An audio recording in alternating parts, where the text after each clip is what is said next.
నమస్తే, welcome to burning issue. రాజకీయాల్లో విమర్శలు రావటం చాలా సహజం. కానీ ఆ విమర్శలకు ఇచ్చే కౌంటర్ ఎవ్వరూ ఊహించిన రేంజ్లో ఉంటే అప్పుడు పాలిటిక్స్ ఎంత రసవత్తరంగా ఉంటాయో డిప్యూటీ సీఎం పవన్ కళ్యాణ్ చేసి చూపించారు. కుక్కలు మొరిగినా కొండకు చేటు లేదు అన్నట్టుగా తమిళనాడు సీఎం విజయ్తో తనను పోలుస్తూ సెటైర్స్ వేసిన వారికి తనదైన శైలిలో దిమ్మ తిరిగే జవాబిచ్చారు. ఏపీ పాలిటిక్స్కు తమిళనాడు రాజకీయాలకు ఉన్న బేసిక్ డిఫరెన్స్ ఆయన విడమర్చి చెప్పిన తీరు ఇప్పుడు పొలిటికల్ స్క్రీన్పై బిగ్గెస్ట్ సస్పెన్స్ థ్రిల్లర్ తలపిస్తోంది. అసలు పవన్ చేసిన ఆ సంచలన వ్యాఖ్యల వెనుక ఉన్న మాస్టర్ మైండ్ ఏంటి? ఆయన లాజిక్స్కు విమర్శకుల మైండ్ ఎందుకు బ్లాంక్ అవుతోంది? పాలిటిక్స్లో పవన్ ఫిలాసఫీ ఎలా సాగుతుందో చూద్దాం.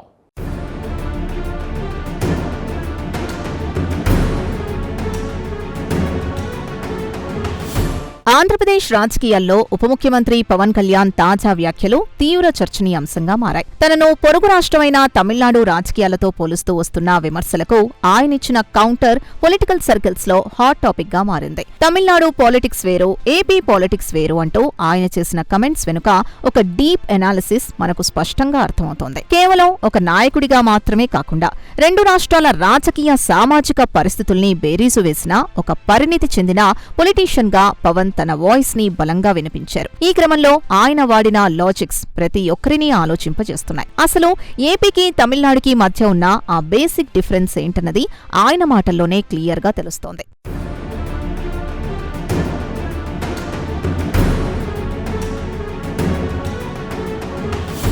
ముఖ్యంగా తమిళనాడు సీఎం విజయ్తో తనను పోలుస్తూ అక్కడ విజయ్ ఒంటరిగా వెళ్తున్నారు కదా, మరి ఏపీలో పవన్ ఎందుకు పొత్తులు పెట్టుకున్నారు అని ప్రశ్నించే వారికి పవన్ కళ్యాణ్ ధీటుగా జవాబిచ్చారా అంటే అవుననే చెప్పాలి. ఒక పొలిటికల్ ఎంట్రీని లేదా ఒక పార్టీ స్ట్రాటజీని కేవలం ఒక వ్యక్తిని చూసి డిసైడ్ చేయలేమని ఆయన కుండబద్దలు కొట్టారు. విజయ్ స్టైల్ ఆయనది, నా రూటు నాది అని చెప్పకనే చెబుతూనే అక్కడ విజయ్ ఎదుర్కొంటున్న పరిస్థితిలో ఏపీలో తాను ఫేస్ చేస్తున్న గ్రౌండ్ రియాలిటీకి చాలా వ్యత్యాసం ఉందన్న విషయాన్ని ఆయన చాలా ప్రాక్టికల్ గా వివరించారు. ఈ పోలికల వెనుకున్న అసలు నిజాన్ని ఆయన పబ్లిక్ డొమైన్లో పెట్టడం ద్వారా విమర్శకుల నోళ్లు మోయించారని రాజకీయ విశ్లేషకులు భావిస్తున్నారు.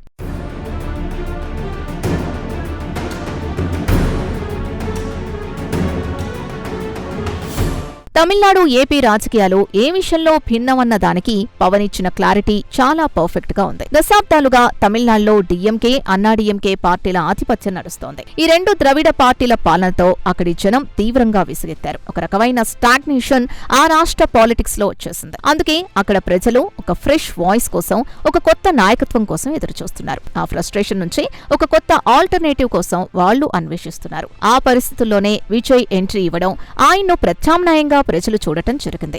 కానీ ఏపీలోని సామాజిక రాజకీయ పరిస్థితులు ఇందుకు పూర్తి భిన్నంగా ఉన్నాయన్నది పవన్ కళ్యాణ్ చేస్తున్న ప్రధానమైన వాదన. ఇది ఆలోచించాల్సిన విషయమే.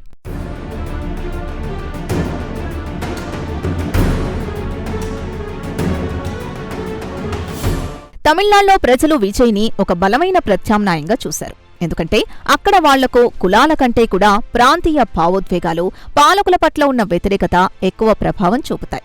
కానీ ఏపీ విషయానికొస్తే సీన్ టోటల్ గా రివర్స్. ఇక్కడ ప్రజలు కులాల వారీగా తీవ్రంగా విడిపోయారు.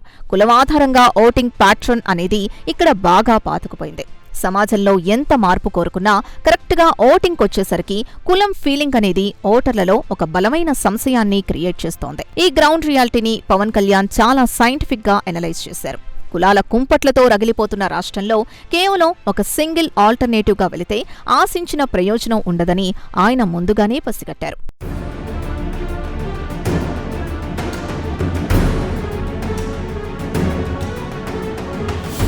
ప్రజలకు కావాల్సింది కేవలం ఒక ప్రత్యామ్నాయం కాదని, దెబ్బతిన్న ఆంధ్రప్రదేశ్కు ఒక బలమైన నాయకత్వం కావాలని పవన్ కళ్యాణ్ బలంగా నమ్మారు. ఇక్కడే మనం ఒక సామెతను గుర్తు చేసుకోవాలి. ఇల్లు కాలి ఒకడేడుస్తుంటే చుట్టకు నిప్పు అడిగాడట అన్నట్లుగా గత ప్రభుత్వ హయాంలో రాష్ట్రం సర్వనాశనం అయిపోయి, డెవలప్మెంట్ ఆగిపోయి, ప్రజలు కష్టాల్లో ఉంటాయి. ఇప్పుడు సొంత ప్రయోగాలకు పోవడం ఏమాత్రం కరెక్ట్ కాదని ఆయన భావించారు. రాష్ట్రానికి ఒక ఎక్స్పీరియన్స్, లీడర్షిప్, ఒక సాలిడ్ సపోర్ట్ సిస్టమ్ అవసరమని ఆయన గుర్తించారు. తన ఈగోను పక్కకు పెట్టి కేవలం రాష్ట్ర ప్రయోజనాల కోసమే ఆయన ఆలోచించారు. అందుకే ప్రత్యామ్నాయం అనే ట్యాగ్ కంటే రాష్ట్రాన్ని కాపాడే సమిష్టి బాధ్యతకే ఆయన ఫస్ట్ ప్రిఫరెన్స్ ఇచ్చారు.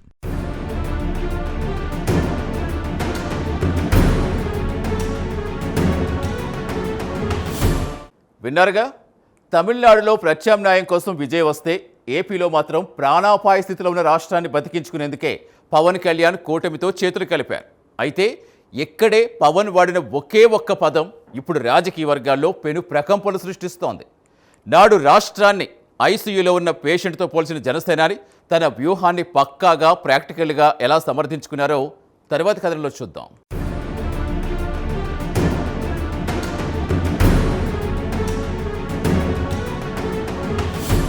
ఈ క్రమంలోనే పవన్ వాడిన ఒక పదం ఇప్పుడు పొలిటికల్గా హాట్ టాపిక్గా మారింది.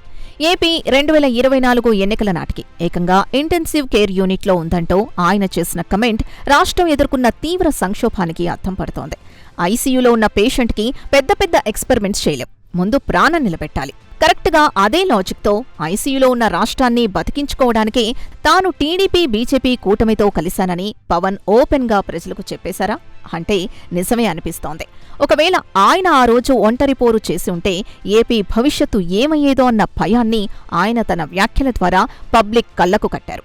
పరిస్థితుల తీవ్రతను వాస్తవిక కోణంలో వివరించడంలో ఆయన పూర్తిగా సక్సెస్ అయ్యారు.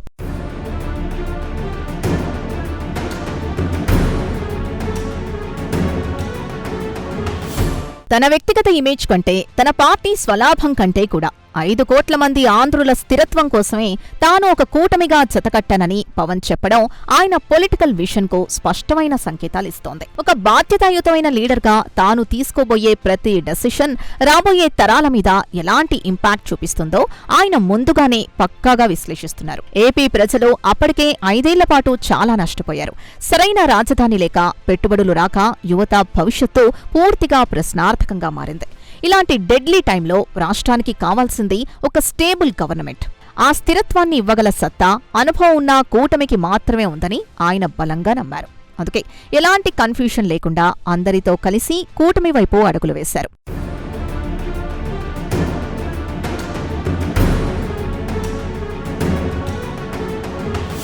తాను ఈ కీలక నిర్ణయం ఎందుకు తీసుకోవాల్సి వచ్చిందో, కూటమితో ఎందుకు జతకట్టాల్సి వచ్చిందో గ్రౌండ్ రియాలిటీని గమనించి ప్రజలకు సమగ్రంగా చెప్పారా అంటే ఖచ్చితంగా అవుననే సమాధానం వస్తోంది.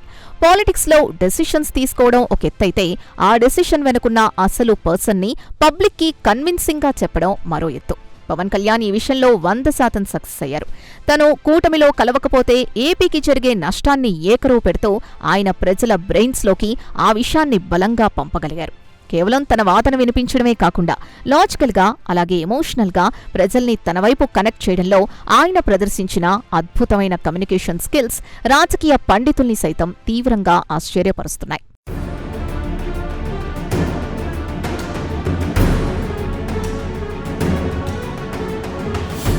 అయితే ఇక్కడ అసలు ప్రశ్న ఏంటంటే, జనసేనాని పవన్ చెప్పిన ఈ ఎమోషనల్ అండ్ ప్రాక్టికల్ అంశాలు నేరుగా ప్రజల్ని నిజంగా టచ్ చేశాయా అంటే ఖచ్చితంగా టచ్ చేశాయనే చెప్పాలి. దానికి బెస్ట్ ఎగ్జాంపుల్ మొన్నటి 2024 అసెంబ్లీ ఎన్నికల రిజల్ట్సే. ప్రజలు ఆయన ప్రతి మాటలో ఉన్న సిన్సియారిటీని, నిజాయితీని గట్టిగా ఫీల్ అయ్యారు. ఆయన ఆవేదనను కరెక్ట్గా అర్థం చేసుకున్నారు. తీవ్ర సంక్షోభంలో ఉన్న ఆంధ్రప్రదేశ్కు పవన్ కళ్యాణ్ లాంటి నిస్వార్థ నాయకుడు అవసరమని జనం బలంగా నమ్మారు. ఒక రాజకీయ నాయకుడు తన సొంత ఎజెండాను పక్కకు పెట్టి రాష్ట్ర ప్రజల భవిష్యత్తు కోసం ఇంతలా తాపత్రయపడుతుంటే ప్రజలు కూడా బ్రహ్మరథం పట్టారు. ఆయన వ్యూహం ఏపీ సొసైటీలోని అన్ని వర్గాల ఓటర్ల హృదయాలను తాకింది అనడానికి ఆ అఖండమైన మెజారిటీయే సజీవ సాక్ష్యం.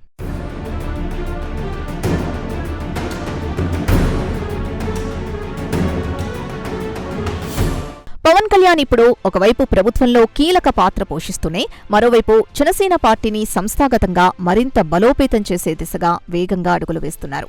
ఒక స్ట్రాంగ్ క్యాడర్ బేస్ ఉంటేనే రాజకీయాల్లో లాంగ్ రన్ ఉంటుందని ఆయనకు బాగా తెలుసు. అందుకే పార్టీ స్ట్రక్చర్పై ఆయన స్పెషల్ ఫోకస్ పెట్టారు. గ్రామస్థాయి బూత్ లెవెల్ నుంచి రాష్ట్ర స్థాయి వరకు కమిటీలను పూర్తిగా యాక్టివ్ చేస్తున్నారు. గతంలో జరిగిన చిన్న చిన్న తప్పుల్ని సరిదిద్దుకుంటూ నేటి డిజిటల్ రాజకీయాలకు తగ్గట్టుగా టెక్నాలజీని, యూత్ పవర్ని చాలా ఎఫెక్టివ్గా వాడుకుంటున్నారు. క్యాడర్కి ఎప్పటికప్పుడు సరైన దిశానిర్దేశం చేస్తూ వాళ్లల్లో పొలిటికల్ అవేర్నెస్ పెంచుతున్నారు. తద్వారా జనసేనను ఒక తిరుగులేని రాజకీయ శక్తిగా మార్చుతున్నారు.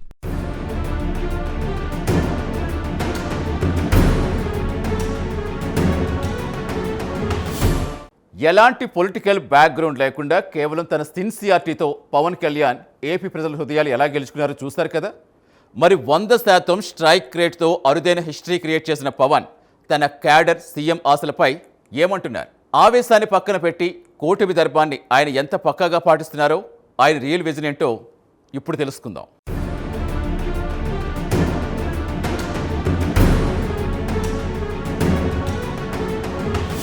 తన నిరంతర శ్రమతో, ప్రజల పట్ల ఉన్న అంకిత భావంతో, వాళ్లలో తనపై ఉన్న నమ్మకాన్ని పవన్ కళ్యాణ్ ఏమాత్రం తగ్గకుండా అమాంతం పెంచేశారు. ఆ నమ్మకమే 2024 ఎన్నికల్లో ఆయనకు ఒక హిస్టారికల్ విక్టరీని, కనీవిని ఎరుగని విజయాన్ని అందించింది. బరిలోకి దిగిన అసెంబ్లీ, పార్లమెంట్ స్థానాల్లో బంపర్ మెజారిటీతో గెలిచి 100% స్ట్రైక్ రేట్తో ఒక అరుదైన రికార్డ్ని క్రియేట్ చేశారు. ఒక రకంగా చెప్పాలంటే రాష్ట్ర ప్రజల మనసుల్లో ఒక స్థిరమైన, చెక్కుచెదరని విశ్వాసాన్ని ఆయన సొంతం చేసుకున్నారు.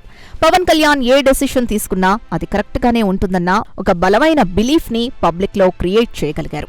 ఈ స్థాయి స్ట్రైక్ రేట్, ఇంతటి పబ్లిక్ ట్రస్ట్ ఇండియాలోని చాలా కొద్దిమంది పొలిటీషియన్స్కే సాధ్యమవుతుంది అన్నది అక్షర సత్యం.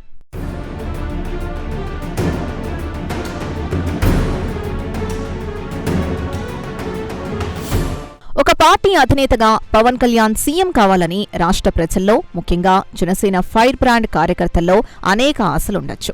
ఎందుకంటే అభిమానుల ఎక్స్పెక్టేషన్స్ ఎప్పుడూ పీక్స్లోనే ఉంటాయి. ఇక్కడే మనకు మరో సామెత కరెక్ట్గా సరిపోతుంది. చేతులు కాలాక ఆకులు పట్టుకున్నట్టు కాకుండా భవిష్యత్తు కోసం ముందు చూపుతో వ్యవహరించడం చాలా ముఖ్యం. కార్యకర్తల ఆవేశం, అభిమానం కరెక్టే అయినా దానికి ఒక ప్రాక్టికాలిటీ ఉండాలి. వాళ్ల ఎమోషన్స్ని బ్యాలెన్స్ చేస్తూనే ప్రస్తుత కూటమి ధర్మాన్ని పక్కాగా పాటించాల్సిన బాధ్యత పవన్పై ఉంది. రాష్ట్రంలోని సెన్సిటివ్ పరిస్థితులు, కూటమి నిబంధనల ప్రకారం నడుచుకోవడం అనేది ఆయన మెచ్యూర్డ్ లీడర్షిప్కు పక్కా నిదర్శనం. ఆవేశం కంటే ఆలోచన ముఖ్యమని పవన్ తన క్యాడర్కు పదే పదే సూచిస్తున్నారు.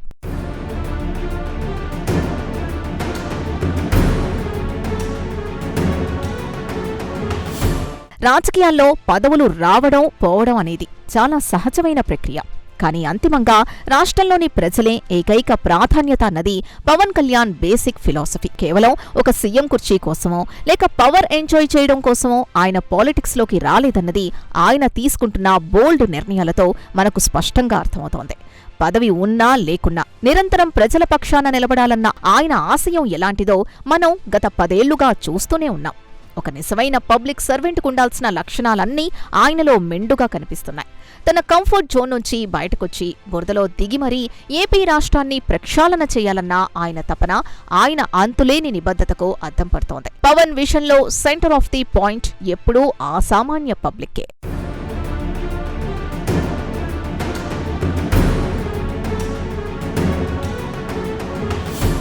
ఓవరాల్గా చూసుకుంటే తమిళనాడు పాలిటిక్స్కి, ఏపీ పాలిటిక్స్కి మధ్య ఉన్న గ్రౌండ్ లెవెల్ వ్యత్యాసాన్ని వివరిస్తూ ఆ క్రమంలో తన నిర్ణయాల వెనుకున్న వాస్తవాల్ని ఒక ఉప ముఖ్యమంత్రిగా పవన్ కళ్యాణ్ చెప్పిన తీరు నిజంగా అందరినీ ఆకట్టుకుందా అంటే 100% ఆకట్టుకుందనే చెప్పాలి. పనికిమాలిన విమర్శకుల నోళ్లు మోయించడమే కాకుండా తను నమ్ముకున్న కోట్ల మంది ప్రజలకు, జనసేన క్యాడర్కు ఆయన ఒక పర్ఫెక్ట్ క్లారిటీ ఇచ్చారు. ఆయన వాదనలో ఉన్న పదును, ఆయన చెప్పిన లాజిక్స్లో ఉన్న డెప్త్ రాబోయే రోజుల్లో ఏపీ రాజకీయాల్లో ఆయనకంటూ ఒక సెపరేట్ హిస్టారికల్ చాప్టర్ని క్రియేట్ చేస్తున్నాయి. ఒక మాస్ లీడర్ స్థాయి నుంచి ఒక రియల్ విషనరీ స్టేట్స్మెన్గా పవన్ కళ్యాణ్ ఎదుగుతున్న తీరు ఏపీ రాజకీయ ముఖచిత్రాన్ని సమూలంగా మార్చేస్తుంది.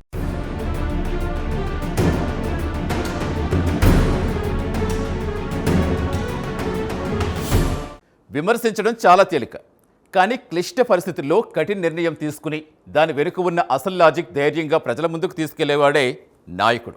పవన్ కళ్యాణ్ కేవలం ఒక పొలిటీషియన్లా కాకుండా ఒక విజనరీ స్టేట్స్మెన్లా ఆలోచిస్తున్నారని ఆయన మాటలు నిరూపిస్తున్నాయి. ఆయన తీసుకున్న నిర్ణయం కేవలం ఎలక్షన్ కోసం కాదు, ఏపీ భవిష్యత్తుకు వేసిన బలమైన పునాది రాయి. తన నిస్వార్థ ఆలోచనలతో పవన్ చేస్తున్న ఈ సైలెంట్ ఆపరేషన్ ఆయన ఫిలాసఫీకి అద్దం పట్టడమే కాదు, ఏపీ రాజకీయ ముఖచిత్రాన్ని శాశ్వతంగా మార్చేయటం ఖాయం.